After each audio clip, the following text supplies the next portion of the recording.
Jatend migao mar weche thieth e kaunti ma Lamu Mbarak Bajaj opuodhi kod od bura ma kaunti no kaka jalup gavana.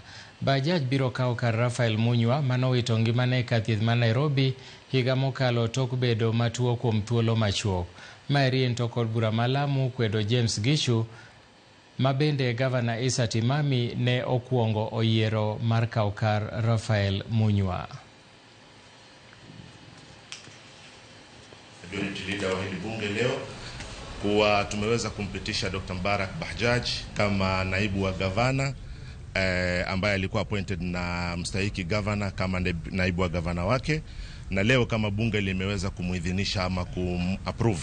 Wali wa kushiba huonekana sahanini, na mimi nilishuhudia.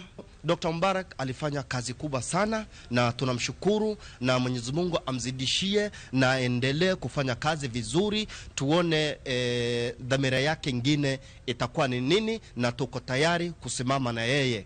Ndio leo tukaona kwamba huyu anastahiki kuweza kumpata deputy governor, aweze kushirikiana na governor na kuendelea na huduma kwa wananchi wa Lamu.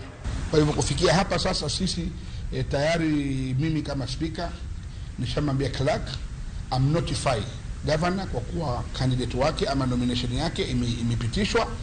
Sasa kazi iliyobakia ni upande wake. Nianze kwa kumshukuru sana kiongozi wetu mstahiki governor Issa Timami kwa fursa hii, kwa kuniona kwamba mimi nafaa, juu ya kwamba Lamu imebarikiwa na wengi ambao wana qualification za kuweza kufanya kazi kama hiyo. Lakini ni mimi nashukuru, na ni kwamba yale maono ya mstahiki governor mimi niliweza kuyaelewa na kuya internalize namna ya kusema, na kuweza kuanzia siku ya kwanza